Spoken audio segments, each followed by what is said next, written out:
I almost went full Belichick and just coughed and snorted and hawked up shit as we were going live there. But I will do my best to bury that and suppress that.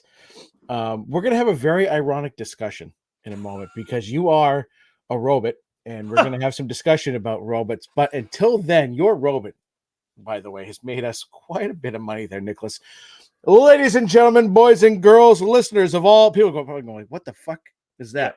Yep. Listeners of all ages, Geeks Worldwide Radio and the Dork Shared Gooniverse proudly present to you with just the warmth of our hearts on this cold March day, the greatest podcasting team in the world. Here's your favorite comic book writer, Nick Friar. I'm your friendly neighborhood backcracker, Dr. Joe. Did I say hooker? Perhaps. I didn't hear that. Now I did. Well, I can't finish. Yeah, said that before. I'm sure you haven't. That's a lie. We're off the friggin' rails already. Greatest podcasting team in the world. I did that part already. We're the TLDR Comic Club podcast, Nicholas. I'm a little off the rails, but I'm going to try and pull it together. How you doing, my friend? Well, you take a second, and I'll remind the people to go make sure you subscribe to one of our audio channels. And honestly, you should also be on one of our video channels as well, just to see Joe whenever he's struggling through one of his intros. Usually he's money. But anyways, you want to follow us on one of our audio channels specifically because that's the only place you can get Friar Side Chats. And we tell you guys all the time, we never know when we're going to get one. I will say this week you got one on Monday, but you're not going to be getting one at least in the coming days because we're doing a mainline episode. But we just had, was it 3 in a row if I'm not mistaken, right? We did Little Black Book, we did Tony Fleece, and then we did Sean Lewis. I think those were all 3 weeks in a row if I'm not mistaken, or 3 over 4 weeks, something to that degree. It was 3 in a row because every time I thought of it, okay.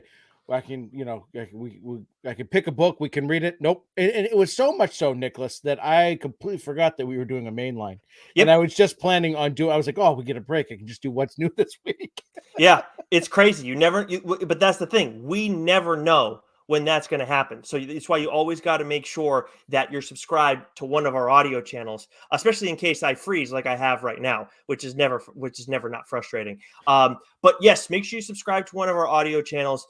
And leave a 5-star rating and review. Otherwise, you're going to learn the real meaning of backcracker. You can find us on Apple, Spotify, Geeks Worldwide Radio, Amazon. I think that's all the places. But Joe, why don't you tell the people a little bit about our chat with Sean Lewis while I get my shit together? Yeah, well, the frozen still of you right now is priceless because it looks like you're something's going on, underneath the desk there, and jeez, yeah, that's where we're at today. But no, we talked to Sean Lewis about his upcoming book, Bear, Pirate, Viking Queen. And this book is something else. It's 72 pages. It's watercolor. It's absolutely gorgeous and wild. And watercolor it's one of those mediums that, with an artist, it's very loose in the sense that there's the lines and the colors aren't tight, but somehow, right, this is beautifully drawn, beautifully colored. There's some vicious action scenes in this book, and so we had an absolute blast talking to Sean about that, the process, how he came to work with his artist, whose name's escaping me, at the moment, and I apologize. We'll get that name in just a second. Who's the artist on Bear, Pirate, and Queen? I am getting that momentarily. It is Jonathan Marks Baravecchia. Which you did get right on the first try. But yeah, it was a really interesting experience when it came to the art because, as we said to Sean, like you and I are just so used to like flying through books as we read them. Like we're not that we don't want to enjoy them, but we're just reading so much different stuff. So we're used to like a level of pacing that we've just come accustomed to that we see quite a bit in comics. And then with this one, it's like as we were reading Bear, Pirate, Viking Queen issue 1, which a reminder, the FOC is coming up. It's on the 1st of April. So make sure you head to your local comic shop if you haven't already. Let them know this week that you want it on your pull list. But yeah, as I was reading, it's like, whoa, let's slow this down a second. I even went back a couple pages to just like regroup. And when you like give this the time that it deserves, it's an experience. And we talk about that quite a bit. It's really something special when you're able to do that with a comic book. Yeah, this is a visually stunning book. And one of the things we talked about with Sean was that you could strip the book, and this is Sean's writing is excellent, but this is one of those books where you could strip it of all of the narration and all the dialogue and just enjoy it and get a good sense of the story just from the art itself. So this is a book I highly recommend. I mean, we've had Sean on the show now, I think 5 times, right? There's a Mhm. reason for that. His books, they tell great stories. They move us. I mean, I remember talking about Bliss on the show. One of the many times I've actually cried on this program, but like he's just the way he writes, and then like we're so used to him, in his books either being with Hayden Sherman. I almost did it again. Or oh wow, what's her name there? She was the artist on Bliss. I'm having a Oh, real Caitlin Yarsky.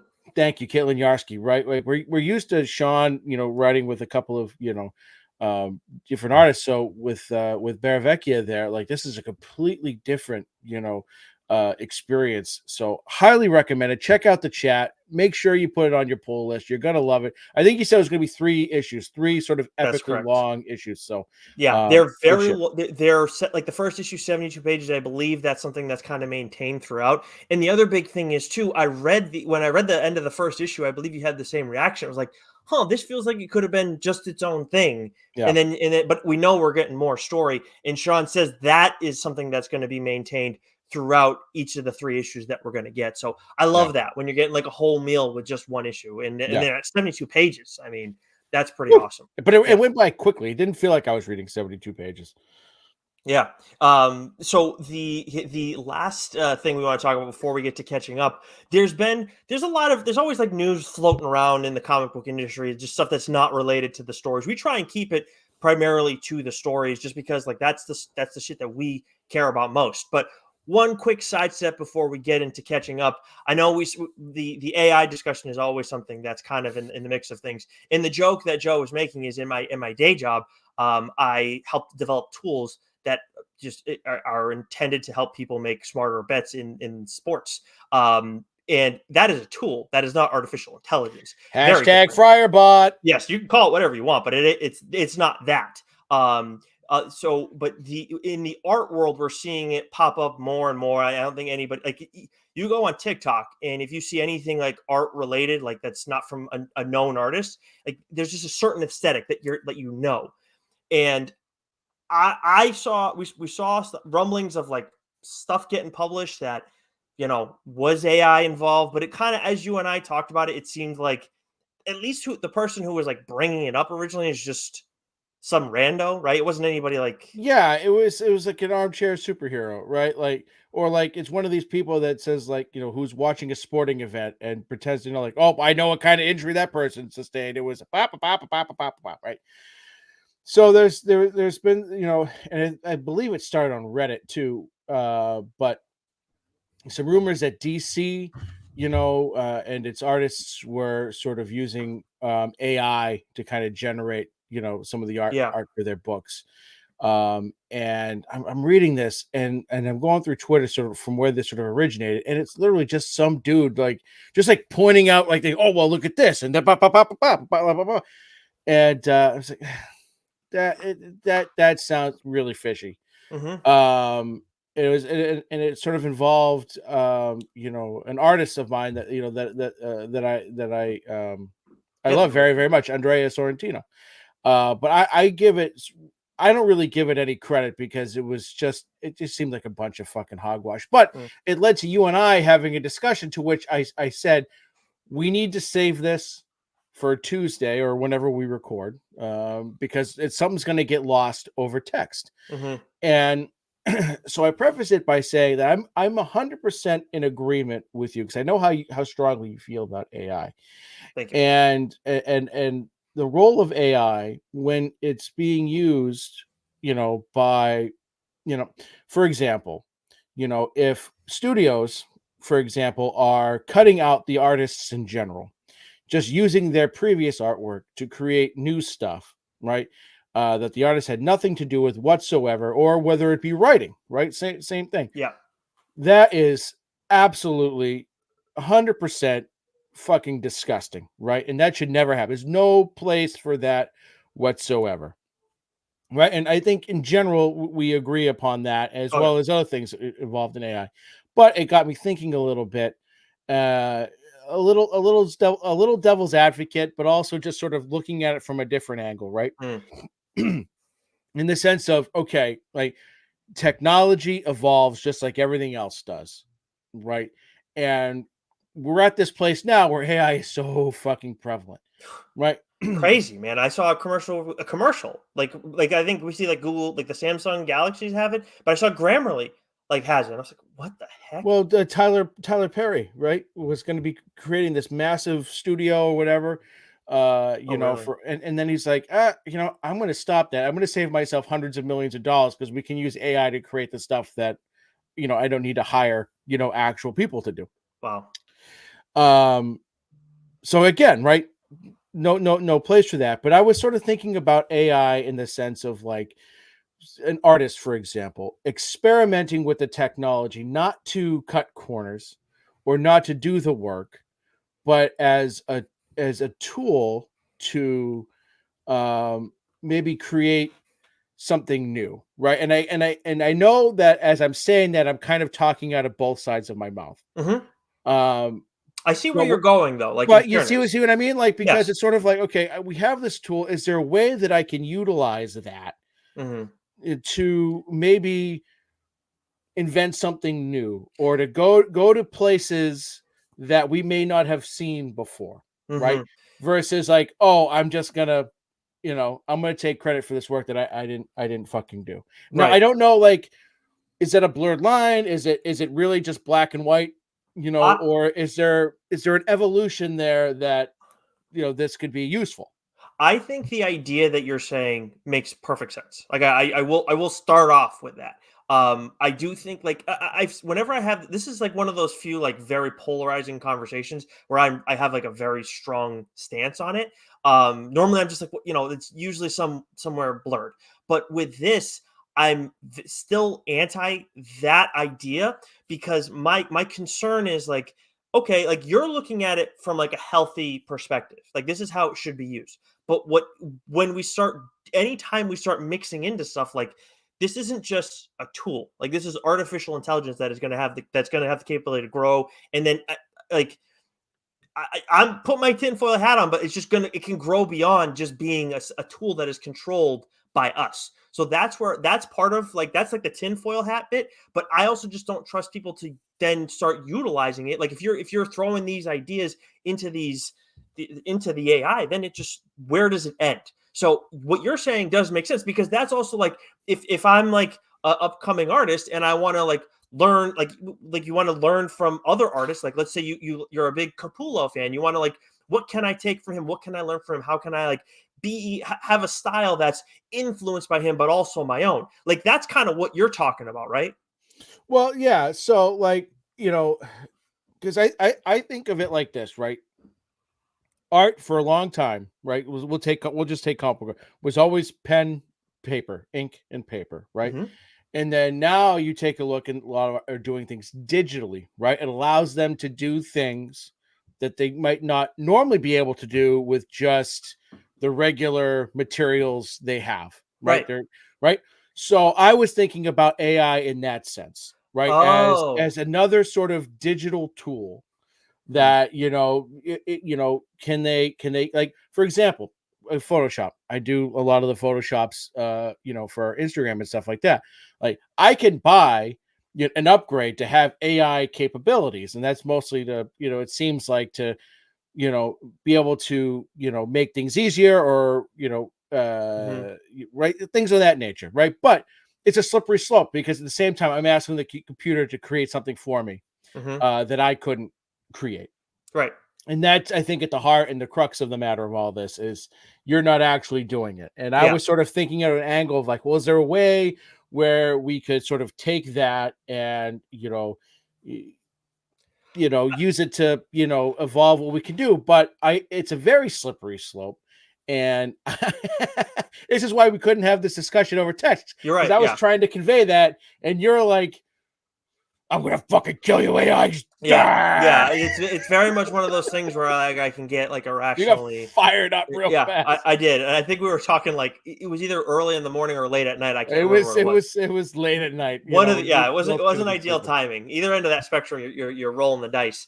But yeah, like I think in the end, it's healthy to ask the questions, because if you don't, then that's how we get stuck with like still living in caveman times. However, I think the problem that we run into, and as you're talking through it out loud yourself, like you're like I know we're of similar mind. Like this is a thing that's not simply a tool. This is a thing that like, as much as I don't like it deserves like a certain level of respect that you have to be like whether you want to call it fear or whatever, you got to be mindful of it. So that's where you talk about that slippery slope.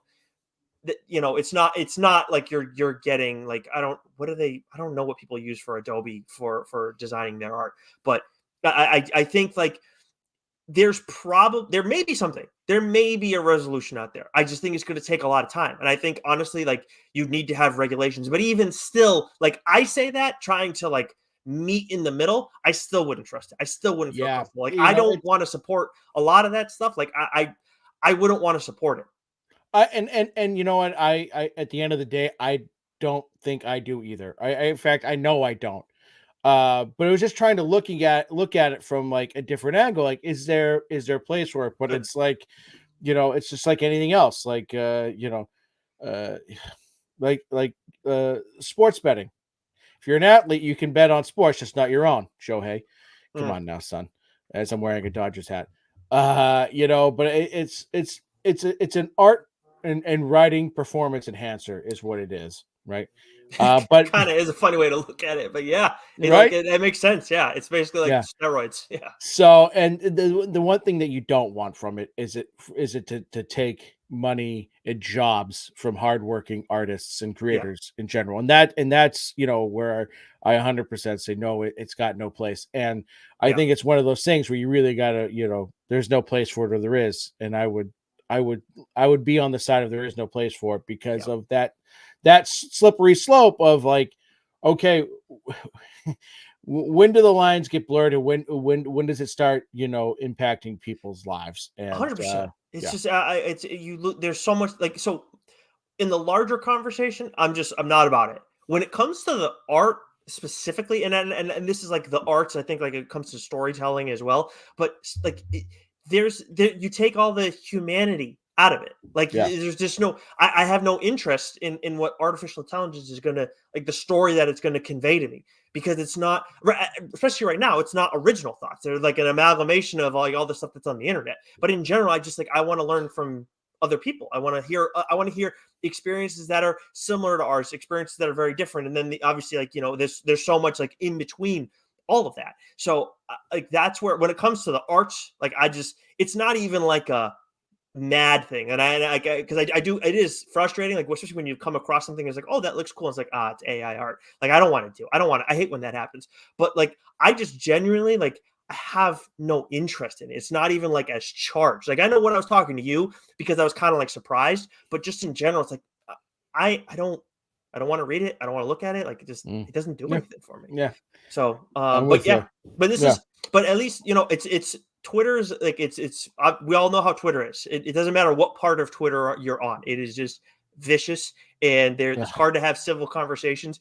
This is why Joe and I do what we do, so we can have these civil conversations and give you at least some room to think on it. So I appreciate you having taken the tougher side on that, because I couldn't play that devil's advocate. Well, I think it was worth at least sort of just talking about real quick, because I think it's interesting. And that's just, I think, a larger problem we have today in general is like you're either one side or the other, and you can't have that sort of civil discourse and try and see if there's a middle ground. I don't think there is a middle ground with this. I don't like it. You don't like it, but kind of trying to just look at it from a different angle and say, are we being misguided? And then you dig into it, you go, no, we're not. Right. There's nothing wrong with having having a, like you can have a side, and but the thing is that there's always two. People always think there's two sides. It's not always the case. And even if you're on one of the labeled two sides, you should be able to talk about it. So except for the fucking Friar bot, I'm hashtag Friar bot. Except NBA Friar bot sucks. That's why you should just listen. Well, you're not allowed to listen to me. You can't tell me. You're my what is it? Well, because you're a fucking mush. You're my mush. I'm not your mush. You give bad you're advice. okay. No. I was, in a group chat. Someone said, "Oh, look, Friar bot," and it had all these NBA bets. I said, "Don't do it. You're going to lose money. NBA Friar bot sucks." And guess what happened? Celtics and Suns lost, and they were both heavy favorites. I said, "Told you so." Right? That's fine. We bet NHL heavy favorites. I can't give you everything, Joe. Well, and that's the machine. Like it's again, not. I just want everybody to know. Like I am not speaking out of both sides of my mouth. That is not AI. That is a tool. That is separate. NHL Friarbot, thumbs up. You're welcome. NBA Friarbot, thumbs down. Well, hey, you know what? NFL Friarbot, that was a whole nother monster. But that's a conversation for another day. Let's we've put off catching up long enough. For me, Transformers issue 6, obviously, been a killer title. John Constantine, Hellblazer, Dead in America, issue 3, and then X-Men Forever, issue 1 by Kieran Gillen. Those are the 3 things that I caught up on since we last convened. What have you been reading? So I too caught up on Transformers issue 6. I thought I had read it, but I didn't. That one packed an emotional wallop. Yeah, it did. But this series has sort of in general. Savage Red Sonja issue 5, written by Dan Panosian. That is the finale of his run on that. It was an excellent story that he told there. Nice. I've become a Red Sonja fan for more than just the obvious reasons. Thundercats issue 2. Written by Declan Shalvey. Again, great. Introduced a new character, if you will, with that, which was awesome. Beneath the Trees Where Nobody Sees, issue 4. Now, this is a book. This is going to be interesting, Nicholas, because it technically debuted in October 2023. But we have a rule, like anything before October 2023 is not qualified for Book of the Year. Now, there's only 2 issues in 2023. Majority of the issues will take place in 2024. Oh, yeah. I am telling you this right now. Again, this and another book that I'm going to talk about today, easily contenders of the year for Book of the Year. This particular issue, as I've said it before, this is Dexter meets Berenstain Bears. Crazy. This fucking issue blew my fucking doors off. My fucking doors off, man. It was excellent. This is everything that you want in a sort of serial killer mystery type story, and it's with these cute fucking animals, man. I think it makes it even more twisted, especially the one character that you get to meet a little bit more.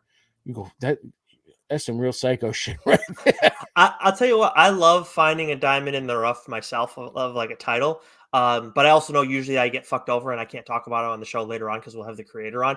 I almost get more excited now when you're the one that has the diamond in the rough. This book is something else, man. And then I've said I was going to talk about this book. This is something. For a couple of weeks now, but I initially refused to fucking read it because how much I was not a fan. But TMNT, The Last Ronin 2 Re-Evolution. Yeah, I was not a fan of The Last Ronin 2, The Lost Years. The pacing was not great. It just told 2 stories that I wasn't very interested in. But I was at the comic book shop when this released, and I was like, you know what? Let me just take a look. And I'm looking at them, and I see this kick-ass cover. I was like, oh God. I pick it up. I quickly thumb through the interiors, and I'm like, there's a lot of action in here. Fuck. Okay. I grabbed it, and I read it finally. I loved it. I told you to read it, and you said, meh. And I'm like, oh, God damn it. No, it was this. So I will say that I'm still not a fan aesthetically of the look of the new, like the young turtles. But that aside, that's a nitpick. The story that was told overall was very Ninja Turtle-esque, in its essence, in the things that I love about the Teenage Mutant Ninja Turtles in general. So this was a very good first issue. I enjoyed it very much. I will continue to read it. I was very pleasantly, because the bar was so goddamn low. It was hard not to be pleasantly surprised. Well, I mean, I'm more of a radioactive black belt hamsters kind of guy. Well, we We know all that, know this, right? but I think this is also one of those like where beneath the trees where nobody sees is a great example of like a TLDR title. I also think this is somewhat one too. Like I don't know if you feel that strongly about it off the rip, but just like a title, it's like, oh, I know it, but like I was out on the series, like I'm just gonna move on. But you like the first issue. I know it's got a long way to go, I would imagine, but Yeah, it does, right? But I will say that like I didn't know what to expect when I actually started reading it. But the pacing was good, the action was good, everything about it was very, very solid. So yeah, I'm glad I didn't take my own advice and picked it up and read it. And the good thing about it too is that if you didn't read The Last Ronin 2, right? The Lost Years, you're fine. You don't need to read it, which is excellent because I wouldn't recommend anyone reading it, to be that's honest good with to you. know. And I mean, The Last Ronin was so good Mhm. that maybe my expectations for The Lost Years was too No, high. no. But it just missed, right? But this Yes. there's a great series. It's about 4 or 5 pages, of sort of recap. That's not like even though I read the last, it wasn't like, oh, okay, and I want to just kind of flip through it. It was like a really solid recap. So if you didn't read The Lost Years, you could read this book and get exactly what's going on and have a true appreciation for it. Nice. Good. Well, that's again, it's a pleasant surprise. Hopefully it keeps going and then you can talk about it on the show. I'm good. I'm going to let you go on that journey by yourself. But what I'm not going to let you do by yourself is talk about all the new books that are out this week. We got quite a few trades that we do want to flag. But why don't you start us off? Yeah, so the Sex Criminals Omnibus Huge. is I can't, so I'm gonna buy this. But I might wait to buy it when we're in Chicago and buy it from Chip himself and have him sign it. Ooh.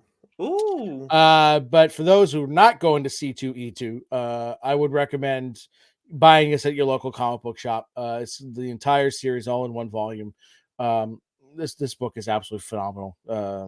Buy it, read it, love it. Rogue Sun Volume 3 is out this week, as is Ghost Rider Volume 4 and Usagi Yojimbo Saga Legends. And with that, we get to the floppies for the week, and we start with Marvel, and Mhm. we have the Amazing Spider-Man issue 46, Wolverine 46.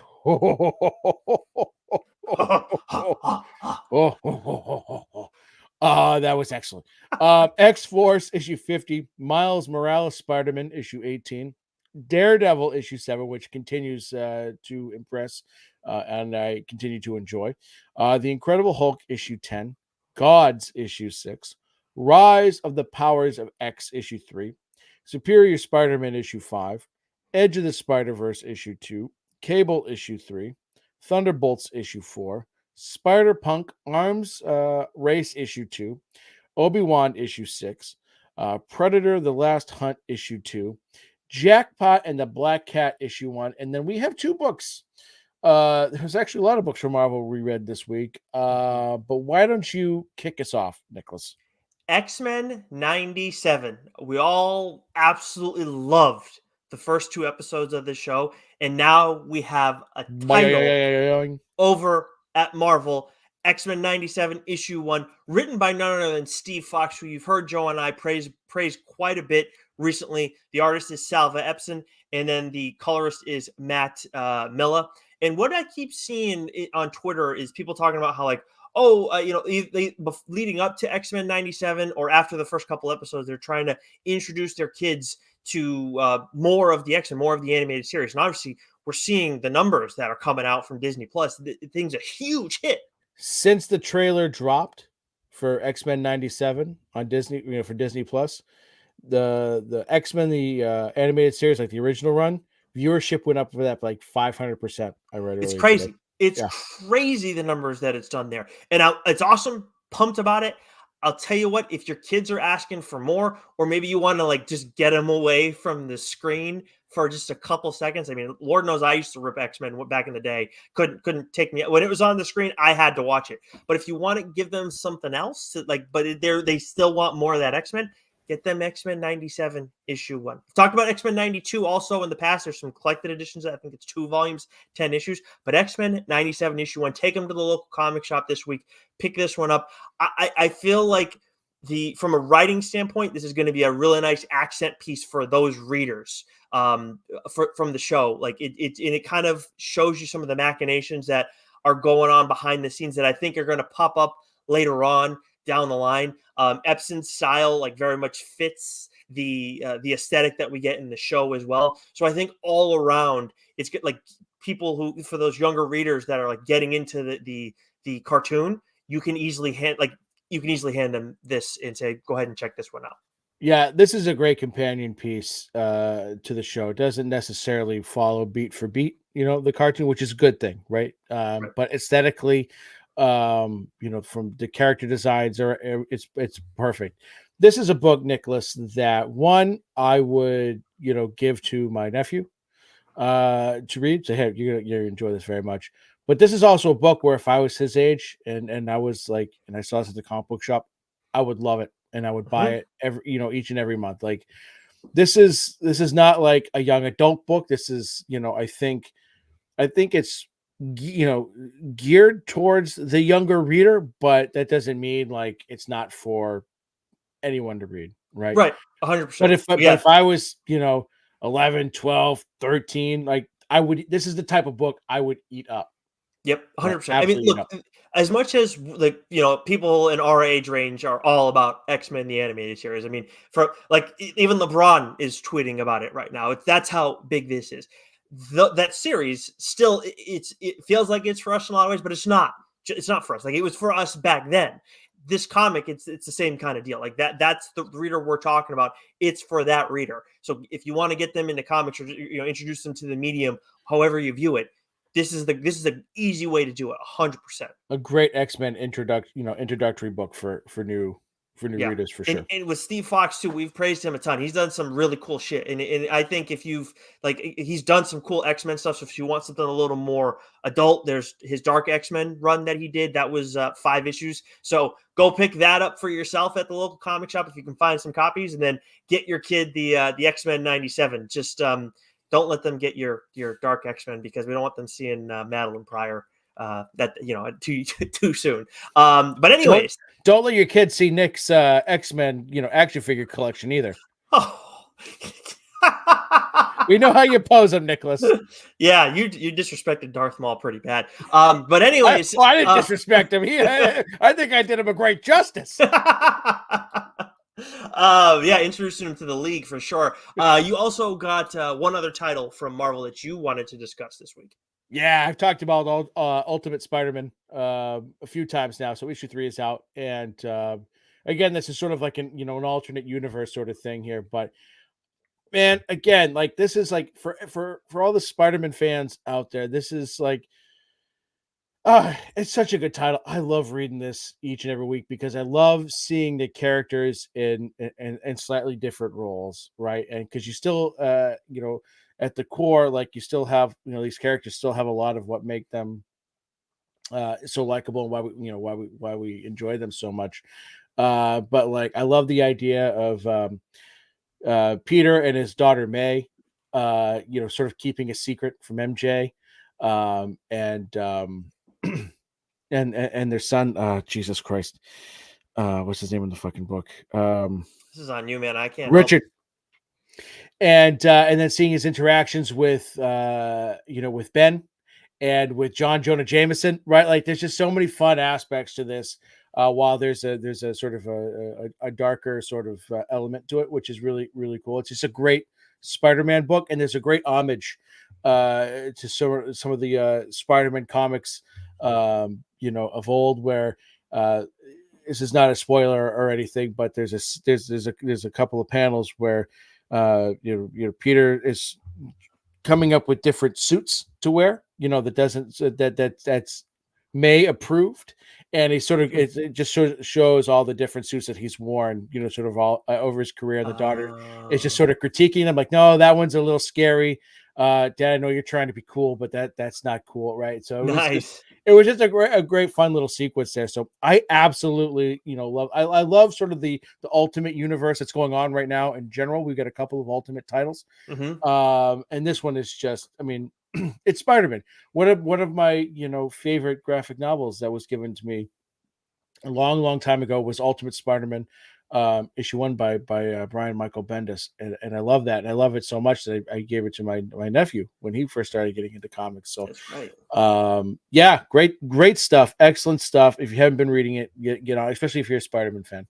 Awesome. Yeah, I'm of course everybody's talking about it. It's one of the top books out there right now, and I have to sit and wait. But that's what I get, I guess. From Image, we got Spawn 352, King Spawn 32, Monstrous issue 50, Savage Dragon 269, Local Man, Bad Girls. I think, is this a one-off or the start of a new story? I believe it's a one-off, and I meant to read it this week. I just didn't get a chance to do it. Yeah, I mean, there's a lot of number ones that we got from Image this week, and we'll get to those in a second. Philadelphia, issue 34. I think there was a slight pause there. The finale of Dead Lucky, issue 12. Friend of the show, Melissa Flores, we saw her tweeting out that, and it says as much at the end, like in a letter to the readers, like, this isn't the end for BB, but it is like it seems like it's the end, at least, of this run. I don't know if the new title will have the Dead Lucky or if it's going to be something else. But definitely too soon for you and I to see this.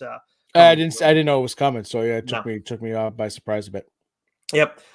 Then a couple number ones. We got Sam and Twitch Case Files issue 1, which I did read.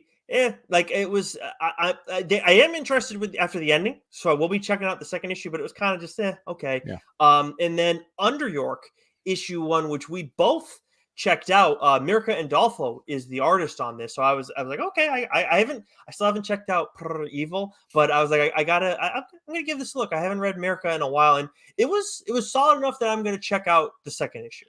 Yeah, this is a classic case of like, okay, first issue, I'm interested. Second issue is really going to sort of make or break this series for me, because I think there's potential there. And I liked the characters that were sort of introduced to, and this sort of you know what it was. There was a smidge of an excellence feel to it towards the end, right? Like right at the end. Yep. This idea of magical people sort of Be careful how far you go. I was just gonna say being among us, right? It's like Harry Potter, right? Sure. Like, I'm not gonna, right? I'm not spoiling anything. But anyways. Okay. So with that, all right. Violet's gonna give me a jelly bean here. I want you to timestamp this, Nicholas. Okay. Yep. I got it. 37:36. All right. I got it. Jelly bean kid. Have you heard of the Bean Boozled challenge? I'm not. Okay. I don't know. So I'm either gonna eat this jelly bean live on stream, and be able to eat it, or I'm gonna vomit on site. So give me a jelly bean, kiddo. I don't want to choose it. You choose it for me. No, I can't. Okay. I hope they're not Bertie Bott's flavored. Well, it's kind of okay. Let's do this. Oh boy, here. This is going to be something. Okay, so this is either going to be, I can't quite tell. It could be buttered popcorn. It could be rotten egg. It could be I think it's either going to be rotten egg or buttered popcorn. Oh boy! And I'm going to tell you right now, if this is rotten egg, I'm going to vomit all over the place. Okay, well, that's good to know. I don't want to hit you with spit jelly bean. Yep. Oh boy! With Joe goes down. Oh my goodness! Yeah, that was. Oh God! Yeah. Oh, wow, that's my penance, Nicholas. Good for grace. Almost spoiling something. Yeah. Oh, good God! So that was rotten eggs. Is that what that was? Yeah.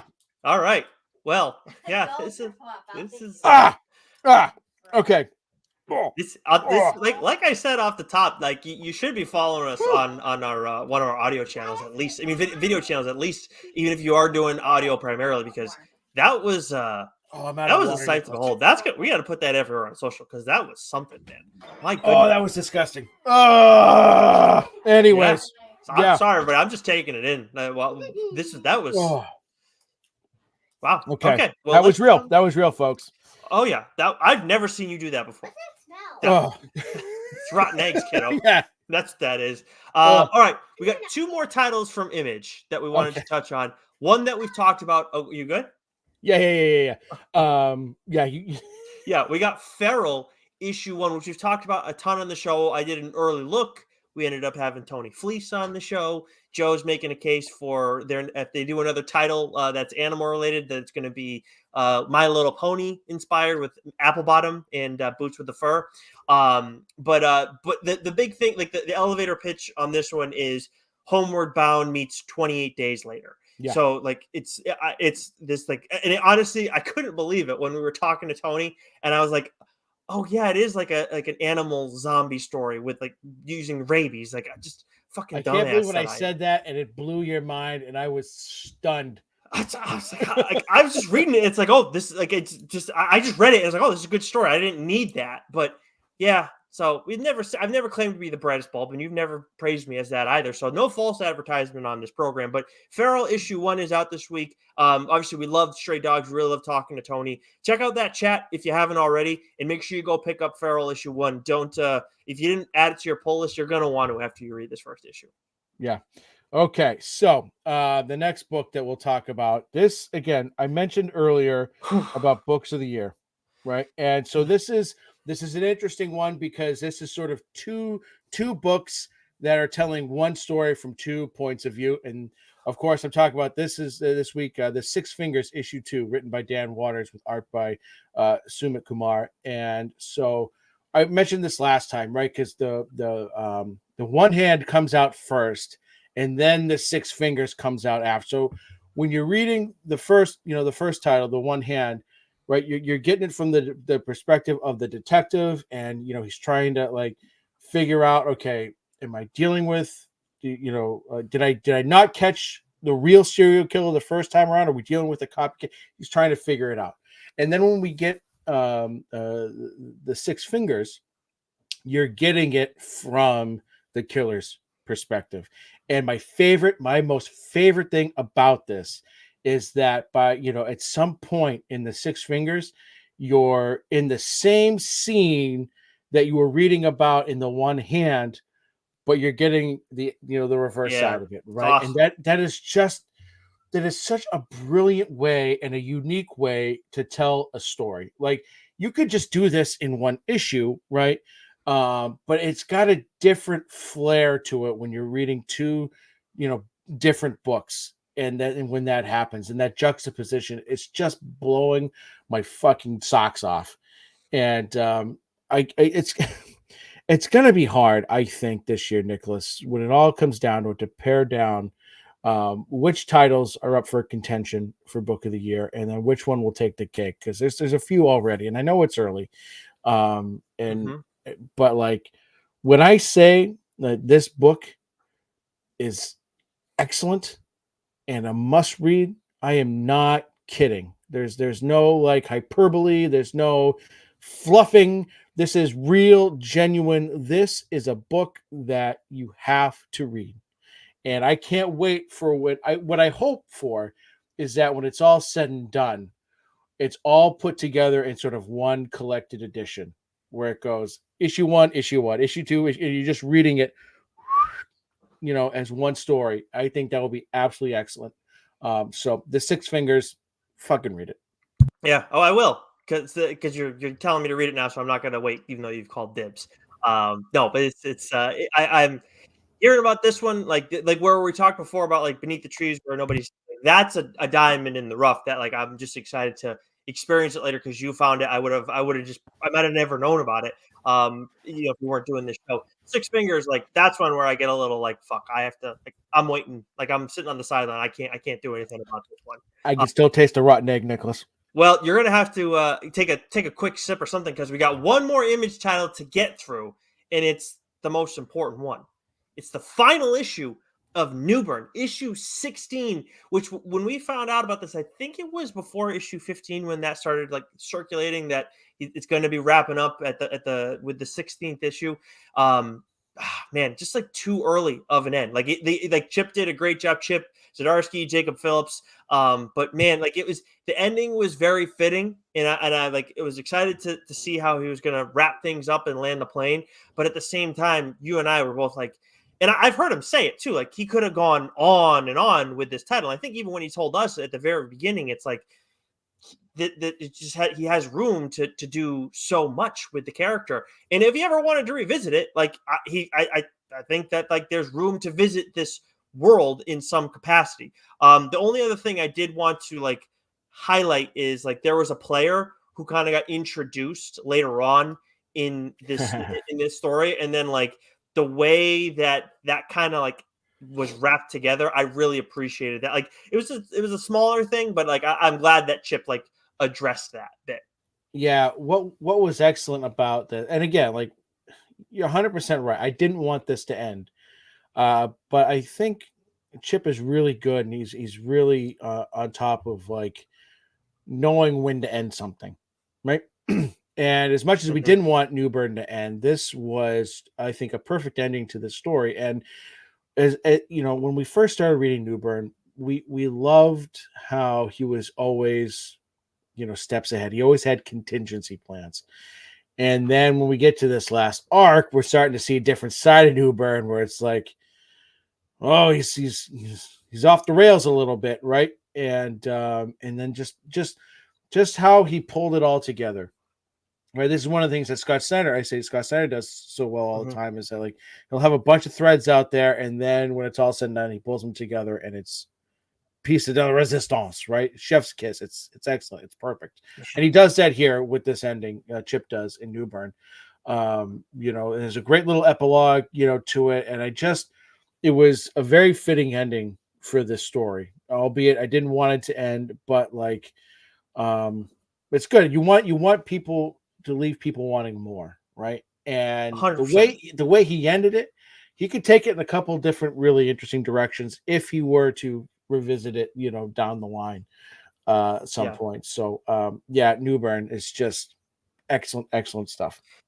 And honestly, the way he wrote it too, and the way that everything wrapped up, it's almost like Newburn himself was writing this. Like we obviously praise Chip a ton on this show for how he just in general his writing across the board, but with this, like it just feels like he always knew. Like as a writer, obviously you should have an idea of what's going on with everything, but there are times where like some writers like the approach of like I'm going to paint myself into a corner and then figure out what the fuck I'm going to do. It feels like with this story he always like had a plan of how things were. Like from day one of writing issue one, he knew how whenever he's going to write issue 16 or this final arc, he had that whole plan together. And it was perfect. It really was. Like Newburn, like the era of Newburn ended too soon, but it's gonna like it will live on. Like you definitely need to pick up the first two volumes. Sorry, the first volume, and then the second volume is going to be coming out at some point. I would think later in the year. Definitely want to check it out if you haven't already. We've talked about it so much. Yeah. But anyways, let me fly through some of these other ones. I know there's there's a couple other books we want to highlight quickly, but flying through these from Skybound, of course, prints through Image. We got Duke issue 4 from Boom. We got Mighty Morphin Power Rangers issue 118, which I am reading. The Expanse Dragon Tooth issue 10, and then Berserker Poetry of Madness Pen and Ink issue 1. From Dark Horse, we got The Oddly Pedestrian Life of Christopher Chaos issue 8, which you are reading.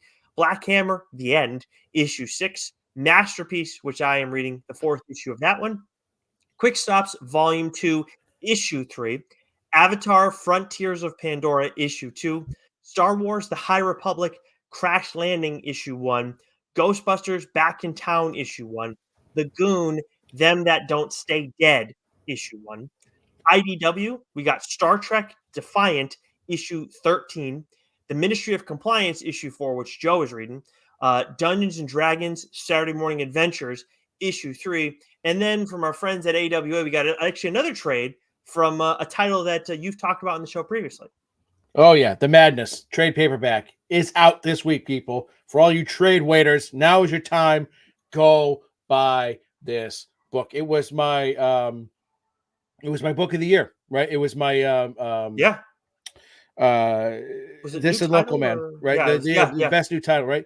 Yep. And you read this book, you're gonna fly through it because it's so engaging, and the revenge tour that the main character is on throughout this entire series. You're gonna eat it up. You're gonna absolutely love it. I guarantee it. Right, Men's Warehouse, stamp of approval there. No, everything about it.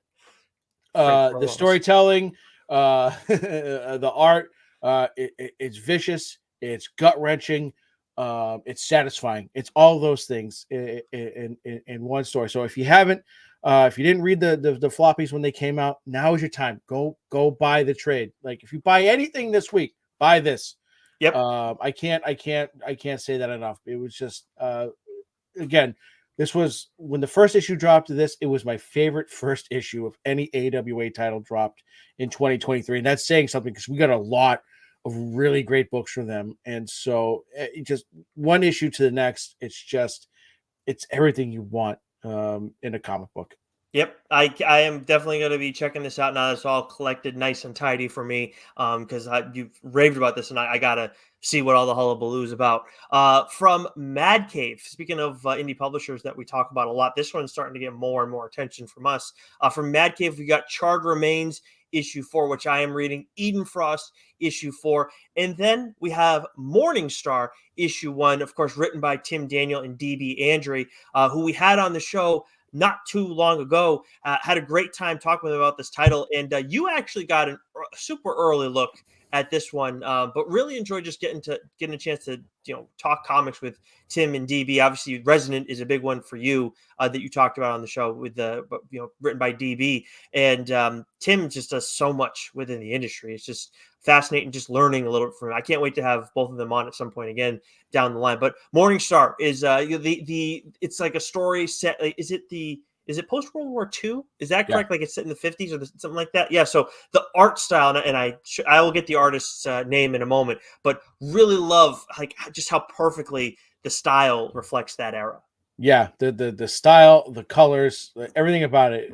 I mean, I think it was either DB or Tim, tweeted out, if you want to get read an early copy of this, slide to my DMs, and I couldn't have slid faster. I got in there and got it, and then we set up the interview and the chat, and it was they were great guys to talk to. This is an excellent story.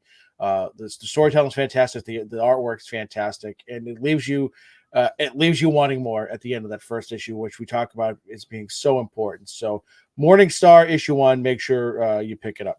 In the art team on that is Marco Finnegan, Jason Wordy, and then the letters are by Justin Birch. So quite the team there. Then moving on, I'll finish this up, Joe, so you can catch your breath before we finally get into the mainline, the latest we've ever started a mainline episode. We got Vault. We got the final issue of The Nasty, issue 8 by friend of the show, John Lees. We didn't have review copies, otherwise we'd be talking about that as well. Very excited for that final issue. Then we got End After End, issue 9. From Titan, we got Conan the Barbarian, issue 9. Life is Strange, Forget Me Not, issue 4. Forgotten Runes, Wizard's Cult, issue 3. Ablaze, we got Traveling to Mars, issue 11, and Almost Dead, issue 3. From Dynamite, we got Red Sonja, issue 9, Negaduck, issue 5, and then Robert Jordan's The Wheel of Time, The Great Hunt, issue 5. From Distillery, we got Somna, issue 3, which is a title that I have dibs on. We do not get review copies for that either, but really been enjoying that title. And then to wrap things up, we got DC.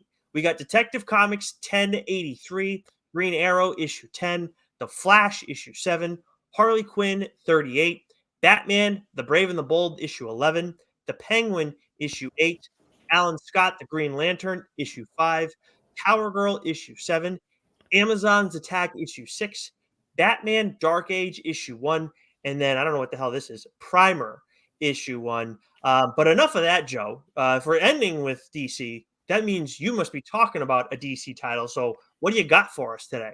Yeah, this is a book that I've talked about a few times on the program, and I tell anyone who is a Batman fan, especially the movie The Batman, to read this book. This is Riddler Year 1. This is a DC Black Label book. This is written by Paul Dano, the actor who played the Riddler in the movie, with art by Steven Subic and letters by Clayton Cowles. And so, what's unique about this is a lot of times when we see celebrity writers, they're almost always paired with an industry veteran. Whether it's they're writing it together, or like one's there sort of kind of edit or guide or help along, right? Not the case here. This is all Paul Dano. So I was very intrigued to read this when it was first announced, and I was a bit blown away by just how good of a comic book writer Paul Dano is, because I had no idea what to expect. Yeah, it's not like that's just because like a celebrity goes and writes a comic, like people, he draws more attention, but that doesn't mean anything to people like us who are, who read comics all the time. Like, we want to read good stories. It doesn't matter who's writing it. Like, we want to read quality stories. So yeah, I wasn't like going into this like, oh, like he did a great job with the character. You got Steven Subic and Clayton Cowles, like you said, like he's got a good creative team, but I was like, you still got to write a good story. And so yeah, I'm glad that it worked out well. Yeah, and so you can tell that Paul Dano reads a lot of comics, because like that's awesome. It was written in a way, like that we're used to for comic books, right? And so the pacing was on point. It was just you could have told me that Paul Dano had been writing comics for 10 years, and I would be like, yeah, it makes sense, right? Wow. It just that's read amazing. really well. I don't think you need to tell people any more than that. That's amazing. Right. So synopsis: as depicted in Matt Reeves' hit movie The Batman, the Riddler wasn't simply an amusing eccentric with an affinity for wordplay and baffling clues, but as terrifying a villain as any in the annals of the Dark Knight. And so I've said this before. I think Heath Ledger really does set the gold standard for villains, not just in a Batman movie, but I think just in general. But in sort of Batman's rogues gallery that we've seen cinematically over the years, I put Paul Dano right up there, in his role as the Riddler. Because what we're used to with the Riddler, right, is sort of this, as it says in the synopsis, goofy, eccentric. He wants to be the center of attention, right? He wants you to, right? Well, yeah, exactly. but even in the animated series, right, the Riddler was attention seeking, right? And that's the antithesis of what we get from Paul Dano's Riddler in the Batman. He's this recluse. He likes leaving clues. He's very much that typical, prototypical serial killer, right? That you like real life, where they'll leave clues because they're taunting the police. They're taunting, right? They want to be caught, but they don't want to be caught. You know what I mean? Like, they like playing that cat and mouse game. And that's what we get, from Matt Reeves and Paul Dano's, interpretation of the character. And so what this book does is, really, gives us a great origin story, for that character, but also really allows us to explore that character more than what we got, in the movie. Right. So that was a real treat, right, to read about. This is a great companion piece to the movie. So this was 6 issues on DC Black Label, and it is on Hoopla if you're curious. So if you want to go check it out, and you have the Hoopla app, you can go find it there and read it. And I highly recommend doing so because it's that good. And so, like I said, Dano really surprised me, with his ability to write a comic book. Like I said, the pacing, the plotting, the suspense that he creates, was excellent. And this was, a must-read, top of the list priority book for me every month that it came out. And I gave this book, so I would, we got the review copies, but I bought the physical copies. I gave it to my nephew. I was a little skeptical doing so because the matter it's a little bit more mature. But was it Black Label? It was Black Label, but he loved the movie so much, right, that I was like, okay, I'm gonna do this. And it definitely dealt with some hard themes, like mental illness, right, and sort of that just dissension into madness. That could be very real for a lot of people. Like, he did a great job tapping into that. Like I talk about all the time, like with Sean Lewis or Chip Zdarsky. Some of these writers just have this innate ability to tap into like the human condition and really get you to feel that.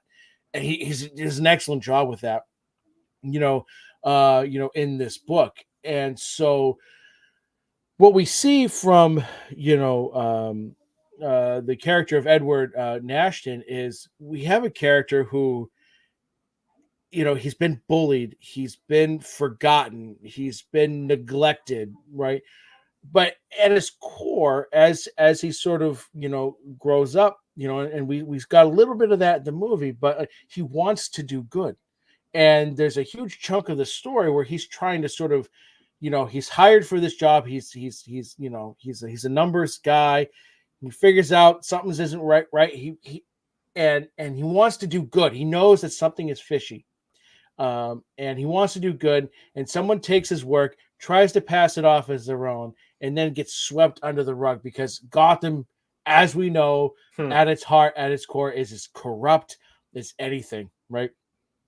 And so like just being marginalized, being bullied, being shut out, being shunned by society, you really in each issue you just sort of see that slow descent into madness, and where he really feels connected is through online chat rooms, which we get a little taste of in the movie, right?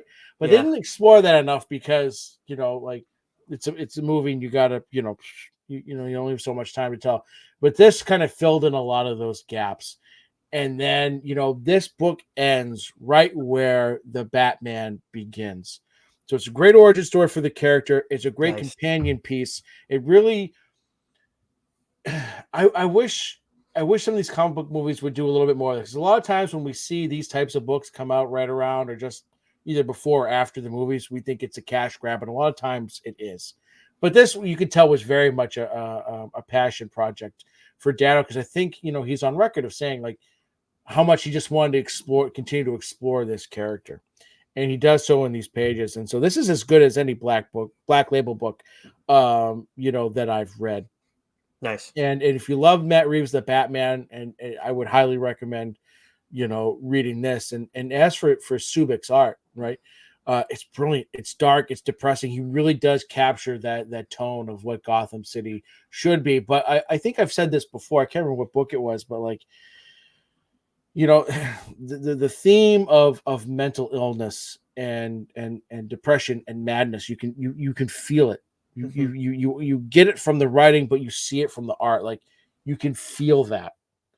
And it really just like it's gut wrenching, for the character and for you to see it. But like, I don't want to say you sympathize, right, with the character, but you do. There's a part of you that sort of does. Sure.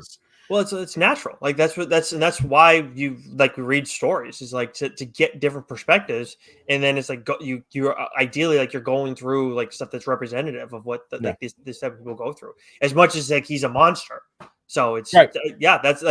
This sounds like when you called dibs on this book a while back. Like I didn't have like the FOMO feeling that I get with some of these other titles, like with the six fingers in the one hand. But at the same time, I was also like, fuck, man! Like I was definitely gonna read that shit. You know what I mean? Like I was right to be pissed. Clearly. Yeah.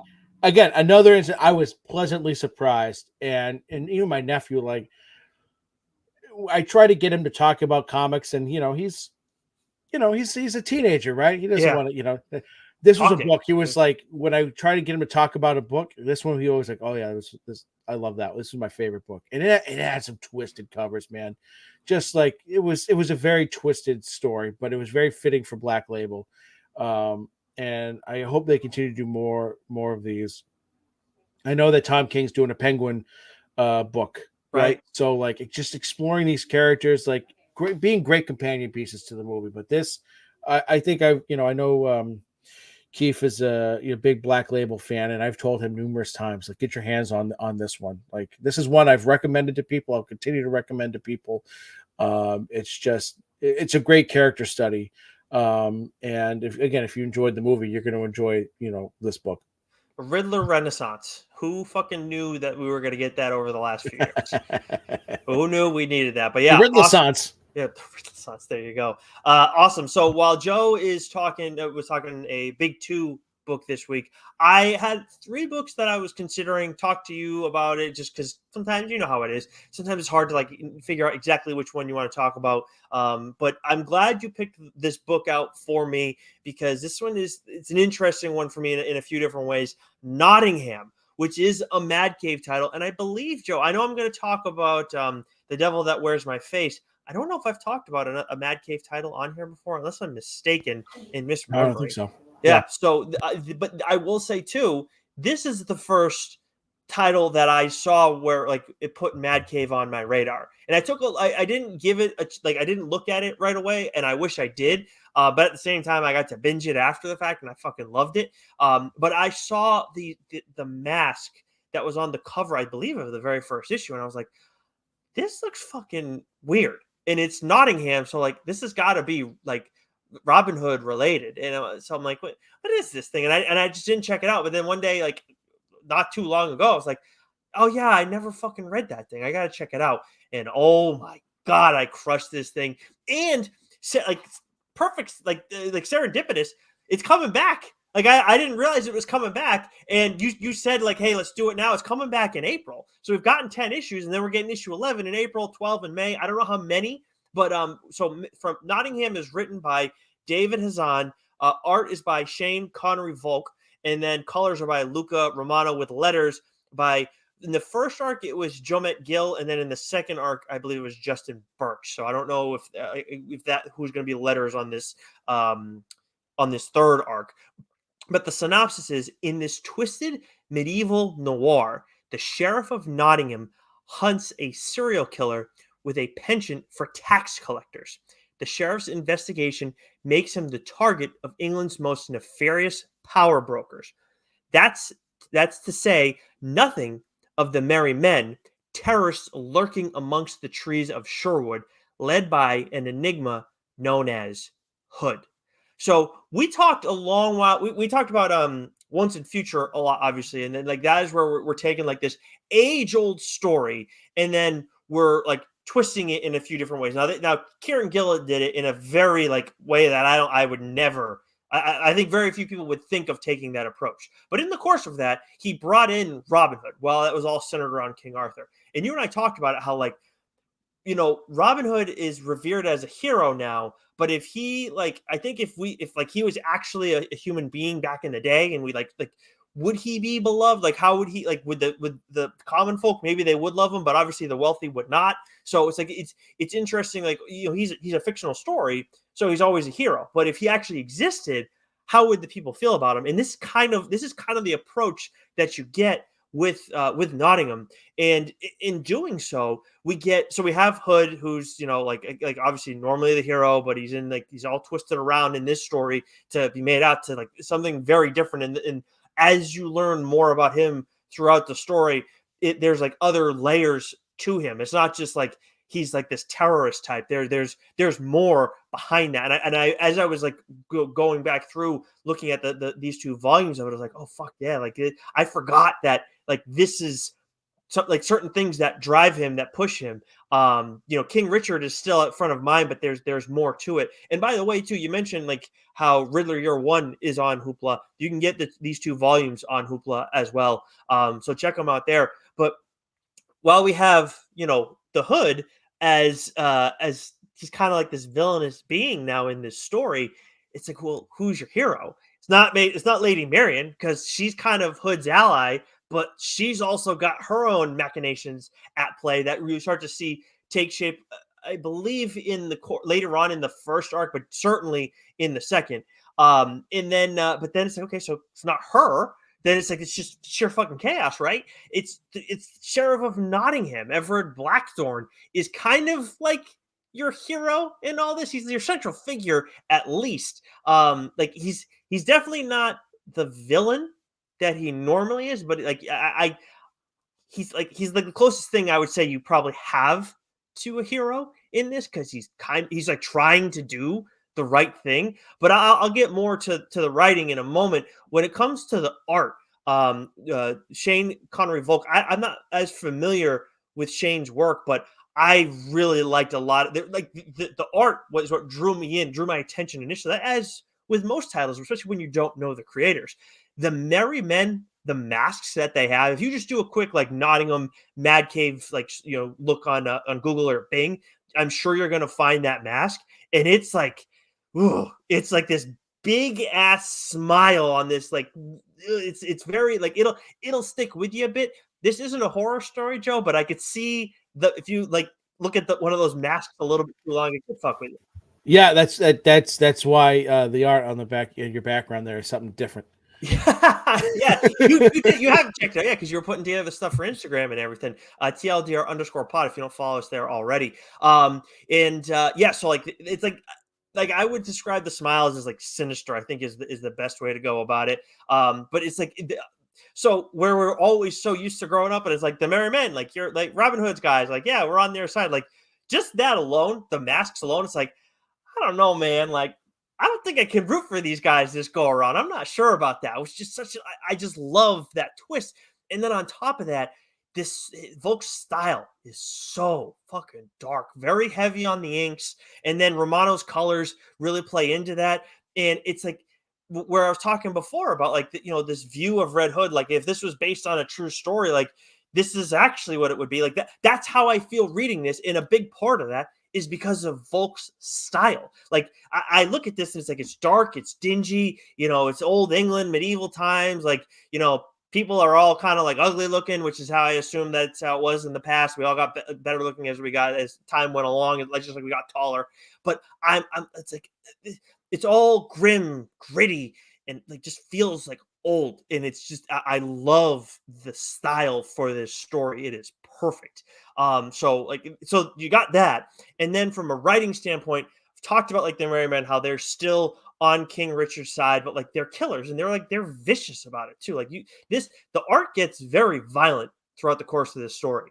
And then like when we have when to bring it back to Blackthorn, like where the sheriff of Nottingham, that he gets referred to by his like as like Ev, sometimes Everard, like he's referred to by his full name, not so much the sheriff of Nottingham, at least from my memory. And I wonder if that's a little bit like deliberate to like help you disassociate like the character you've had in the past to who you're seeing right now, as they try and kind of establish him as like this more heroic figure, which they do, but at the same time he's still ruthless in ways. Like in some ways he kind of has to, because of the Merry Men and how like what he's the problem that he's dealing with. But at the same time, it's like we've talked before about like, and I feel like this happens sometimes, like even on Change My Mind, like where Wes and I talk about like a show or a movie, like you want to have a character who you can like attach yourself to. And I do like that. Like obviously you want to have like interesting characters, but at the same time, I also have moments where it's like, I'm not as attached to anybody necessarily, but I love the story that I'm seeing. And I love all the different players here. Like there's not a clear, distinct line on who's good and who's bad. And like for this, especially where it's so far back in time, it makes it feel like I'm witnessing history and how it really would have unfolded. I'm not rooting for the sheriff of Nottingham as much as he like might be the guy I probably should root for, but I'm also like, I'm not rooting against like Robin Hood or Maid Marian and stuff like that. So it's a very interesting experience, but I don't think it's something that we often get, but I really enjoy having that. Like, and again, these are cool characters. It's not to say that they're not. It's just like where we talked before about like picking sides. It's like you kind of got to go with the sheriff, but it's like that's not what I'm used to doing. Like no one does that. Like the sheriff of Nottingham, especially like if you're like a Disney fan, like he's the biggest loser in that movie. Robin Hood and Little John walking through the forest, laughing back and forth at what there has to say, reminiscing this and that, and having such a good time. Oodalali, golly, what a day! I want to read this book, man. That's fantastic. You're gonna fucking love it, dude. You're gonna crush it. It's on Hoopla. Like, go check it out. And again, like when we talk about like taking these like classic stories, so we mentioned Once and Future. Like that is a very like what Kieran Gillen did there. I don't think that is so uncommon. Like you're not like he just took it and twisted it in a million different ways and just took this amazing like approach to it.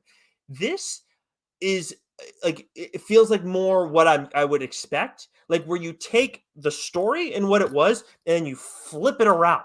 And what does that end up looking like? And I do think for some of these kind of stories where you take like we saw, I talked about like Never Never a long while back, where you try and twist it around in some ways. That it's like when you do that and you find that opposite route, it that is the way to success. But then again, you got to like fully buy into it, like fully commit to it, and that is what we get here. And so I can't speak highly enough of this story. Definitely go check it out. It's a great way to get to get introduced to Mad Cave, which is a title that we're talking about more. And I know like when it comes time to talk about when we get the finale of The Devil That Wears My Face, like that's going to be Mad Cave title number 2 that I talk about in here for sure. Love it, love it, love it, love it, love it. I'm going to admit something too, Nicholas. When you told me you're doing this book, it was the first time that I put 2 and 2 together and said, "Oh shit, this is probably a Robin Hood book."